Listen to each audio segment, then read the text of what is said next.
మత్తయి సువార్త 10వ అధ్యాయము. ఆయన తన 12 మంది శిష్యులను పిలిచి, అపవిత్రాత్మలను వెళ్ళగొట్టుటకును, ప్రతి విధమైన రోగమును, ప్రతి విధమైన వ్యాధిని స్వస్థపరచుటకును వారికి అధికారమిచ్చెను.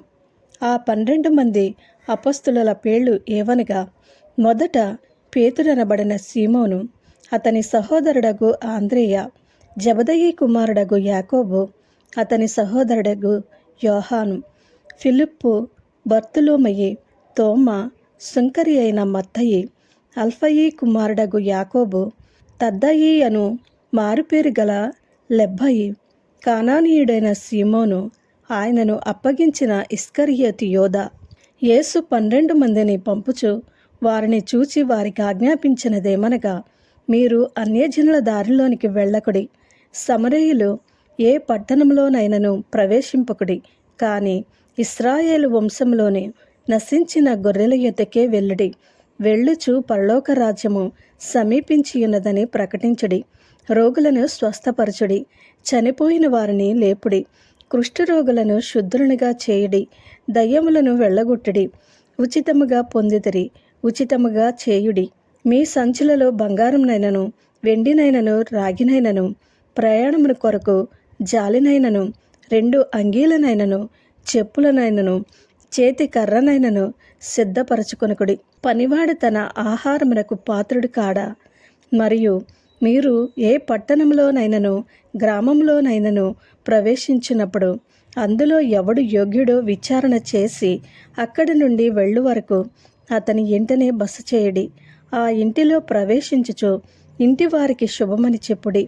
ఆ ఇల్లు యోగ్యమైనదైతే మీ సమాధానము దాని మీదికి వచ్చును, అది అయోగ్యమైనదైతే మీ సమాధానము మీకు తిరిగి వచ్చును. ఎవడైనను మిమ్మను చేర్చుకొనక నీ మాటలు వినకుండిన ఎడల మీరు ఆ ఇంటినైనను ఆ పట్టణమైనను విడిచిపోవునప్పుడు మీ పాదధూళి దులిపివేడి.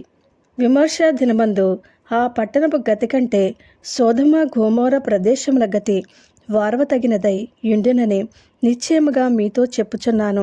ఇదిగో, తోడేళ్ల మధ్యకు గొర్రెలను పంపినట్టు నేను మిమ్మును పంపుచున్నాను గనుక పాముల వలె వివేకులను, పావురముల వలె నిష్కపటులనై యుండుడి. మనుష్యులను గూర్చి జాగ్రత్త పడుడి. వారు మిమ్మును మహాసభలకు అప్పగించి తమ సమాజ మందిరములలో మిమ్మును కొరడాలతో కొట్టింతురు. వీరికిని అన్యజనులకును సాక్ష్యార్థమై నా నిమిత్తము మీరు అధిపతుల యొద్దకు, రాజుల యొద్దకును తేబడుదురు. వారు మిమ్మును అప్పగించినప్పుడు ఏలాగు మాట్లాడదమో, ఏమి చెప్పుదమో అని చింతింపకుడి. మీరేమి చెప్పివలెనో అది ఆ గడియలోనే మీకు అనుగ్రహింపబడును. మీ తండ్రి ఆత్మ మీలో ఉండి మాట్లాడుచున్నాడే గాని మాట్లాడువారు మీరు కారు. సహోదరుడు సహోదరుని, తండ్రి కుమారుని మరణమునకు అప్పగించెదరు. పిల్లలు తల్లిదండ్రుల మీద లేచి వారిని చంపించెదరు. మీరు నా నామము నిమిత్తము అందరి చేత ద్వేషింపబడుదురు. అంతము వరకును సహించిన వాడు రక్షింపబడును. వారు ఈ పట్టణంలో మిమ్మను హింసించినప్పుడు మరియొక పట్టణమునకు పారిపోవుడి.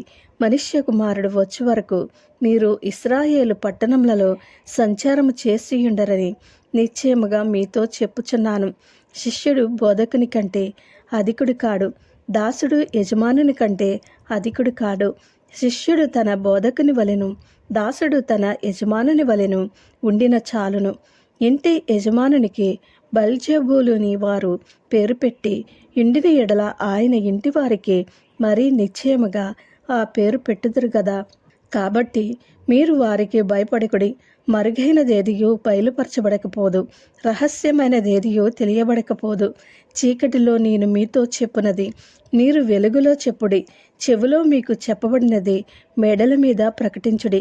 మరియు ఆత్మను చంపనేరక దేహముని చంపువారికి భయపడకుడి, కానీ ఆత్మను దేహమును కూడా నరకములో నశింపజేయగలవానికి మిక్కిలి భయపడుడి.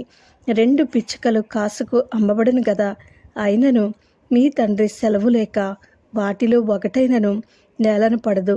మీ తల వెంట్రుకలన్నీయు లెక్కింపబడి ఉన్నవి గనుక మీరు భయపడకుడి. మీరనేకమైన పిచ్చుకల కంటే శ్రేష్ఠులు.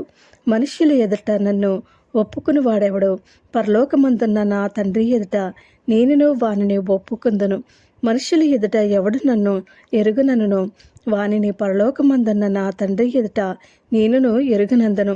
నేను భూమి మీదకి సమాధానమును పంపవచ్చునని తలంచుకుడి. ఖడ్గమునే కాని సమాధానమును పంపుటకు నేను రాలేదు. ఒక మనుష్యునికిని వాని తండ్రికిని కుమార్తెకును ఆమె తల్లికిని కోడలికిని ఆమె అత్తకును విరోధము పెట్టవచ్చుతని. ఒక మనుష్యుని ఇంటివారే అతనికి శత్రువులగుదురు.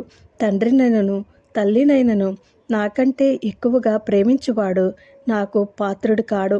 కుమారునినైనను కుమార్తెనైనను నాకంటే ఎక్కువగా ప్రేమించువాడు నాకు పాత్రుడు కాడు. తన సిలువను ఎత్తుకుని నన్ను వెంబడింపని వాడు నాకు పాత్రుడు కాడు.